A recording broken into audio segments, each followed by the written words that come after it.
Today, Matt and I are going to discuss a very important topic, and the topic is the Shelby GT350 reliable? The reason we want to talk about this is, if you're familiar with the 350, it has been followed with certain rumors and statements and accusations of having good and or bad reliability. Yeah. And before we even dig into it, we should acknowledge it because that is a true statement. This is a very high-strung vehicle. The motor is a 5.2 liter flat plane crank, naturally aspirated V8 that revs to 8,250 RPM. And the whole car is designed as a track-focused, very intense vehicle. And there absolutely have been many very well-documented problems with the car. Mm-hmm. That being said, we're going to spoil the question and answer right now. The answer is yes, it did not. No, At least for us. it's not unreliable. Yes. This is brilliant consumer There advice. have been people. Yes. There have been people that have had their motors blow. We know a few people. One of them, actually two motors, but at least for us two, we have not had any issues, Yeah. at least that we can tell right now. We haven't had any problems. How many miles are you at right now? I'm at 8,000 something, 8,500. And I just passed 34,000. So, I mean, it's, yeah. Both of these cars are Voodoo Gen 1. So there was a Voodoo Gen 1 that started in 2015 all the way up until 2018. My car's an 18, that's a 17. And the 19 and 20 model years, and maybe a couple last 2018s? No, I think it was 19 only. 2019 and 2020, Voodoo Gen 2 supposedly had the GT500 block. Yeah. A little bit stronger. They made supposedly some better. modifications Yeah, to to kinda help improve it. So we have to acknowledge that, yes, cars blew motors. We personally know people anywhere between 5,000 miles to 35,000 miles have had their motors go out. Oil consumption is another big issue. We're going to touch on that in a moment. And yeah, you remember that article of that yellow R that caught on fire at the track? That was a previous gen, or a Gen 1 2016, Yes. which they had an issue back then with the oil filter. So if you have a early 2017 through 2016 and 2015, they started with a metal turn filter rather than a canister filter. And what happened with that car was it wasn't torqued properly, it backed off and it leaked oil down onto the header, or it flew up into the header. There's either two ways it works. Either it will come down onto the ground or it will go up into the engine. This time it went up in the engine, and thermal event. Thermal event. That Yeah, happens. don't say fire. Fire's bad. Don't say fire. You just said it. You just said it. Yeah, I know, but it thermal happens event. though. So people lost their minds because everybody, like when I bought this car, people were like, "Oh, have fun replacing the motor. Have fun, blah blah blah. It's gonna do this. It's gonna do that." I'm just like, no. If I knew it was that bad, I wouldn't have bought the car. I'm not a complete No. idiot. It was the Did same the thing. research, look into it. Same thing with me, yeah. too. And other high performance cars have had issues. 991.1 GT3s with a 3.8 liter flat six, all got their motors replaced, recalled. That was bad. Had something to do with like a rod failure or something, like a connecting rod. I don't remember what it was, but a lot of them broke and caught fire. And that is why I think they all have either 100,000 mile or 125,000 mile powertrain warranties on the 3.8. 458's caught fire. 918's caught fire. Sena's It caught happens. fire. Are still catching fire. Sorry, McLaren. I didn't say it, he did. For a while, every time I made a post on Instagram of a McLaren, Alejandro would just comment with a fire emoji. Yeah, well, you know. Regardless, back to the Shelby GT350 and 350R. We do have to acknowledge that oil consumption is a thing on this car. You want to talk a little bit about that? What's normal? What's the supplement that comes with the car? It says from Ford verbatim that spirited driving, it will consume, should potentially possibly consume 1 quart for every 500 miles driven. Now it varies based on engine, based on variety of circumstances. There's tons of rumors out there. Oh, you have oil? Hold on. Therefore, as a Shelby owner, you always carry oil with you. I got one too. Just beverage of choice for Shelby owners. So yeah, 1 quart every 500. Yeah. But again, that happens on other high performance cars. BMW M's, the S63 V8, you would just get a case of oil from the dealer because they're like, hey, you're gonna have to top up every 1,000 miles. They burn oil. Every high-strung, high-performance motor will have problems or have had problems or oil consumption issues. The thing is that I think the Shelbys, some people drive them more than, say, the BMWs or another high-end quality car, that it's more affected on these than it is on another vehicle. Yeah. So if your car does burn oil, and it definitely happens, if it's over 500, 1 quart per 500, they will put you into like an oil consumption test, or they will monitor it at a dealership. And if it's deemed to be too severe, a lot of people will get replacement motors. Pretty much the way it affects most of us owners, and myself and you included, is every couple of fuel fill-ups and miles, you check the oil level. You pull the dipstick. Every 500 miles, every 1,000 miles, check the dipstick. You're more responsible checking it. I didn't check mine for like 2,000 miles because I did it very diligently. I told you all the time, check your oil. oil. I did it very diligently for the first like 2 intervals, and it seemed to be okay. Got a full oil change at just under 5,000 miles, and it's been 3,500 since then. I drive it hard. I'm not gentle with this car in any capacity. And we checked a couple weekends ago, and I was maybe a quarter quart low.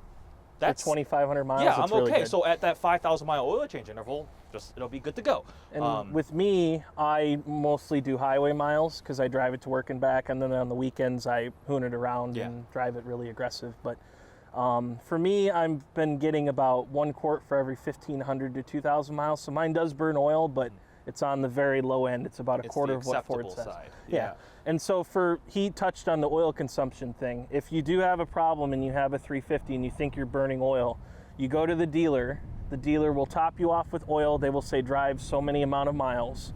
Then you come back in after that amount of miles and they check your dipstick again. If it's lower than what it's supposed to be, then they will go through the process to potentially get you a new motor. It could be something else. It could be a motor.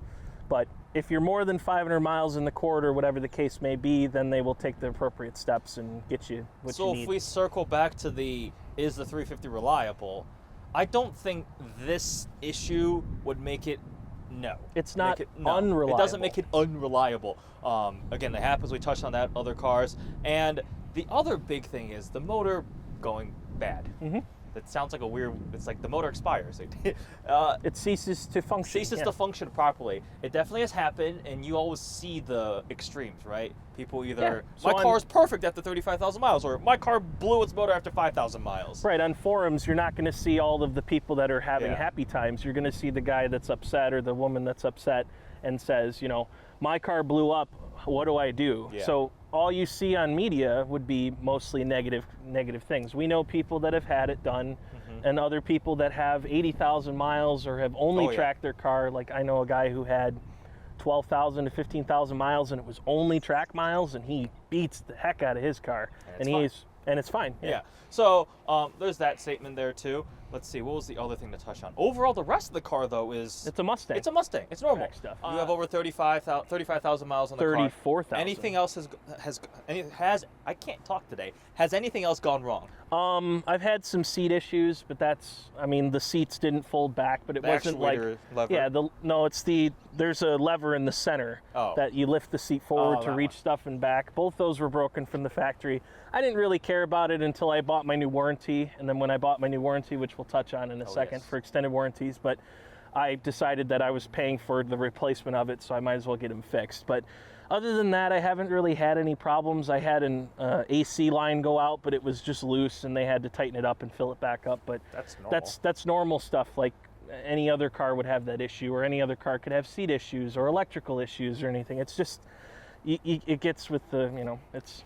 Transmission is robust. It's a Tremec, not the disastrous MT82 that was put in. It's not that bad. The MT82 is a pile of flaming garbage, and I would rather walk than drive a car with an MT82. I'm really salty because my Boss 302 had one of those and had to be replaced.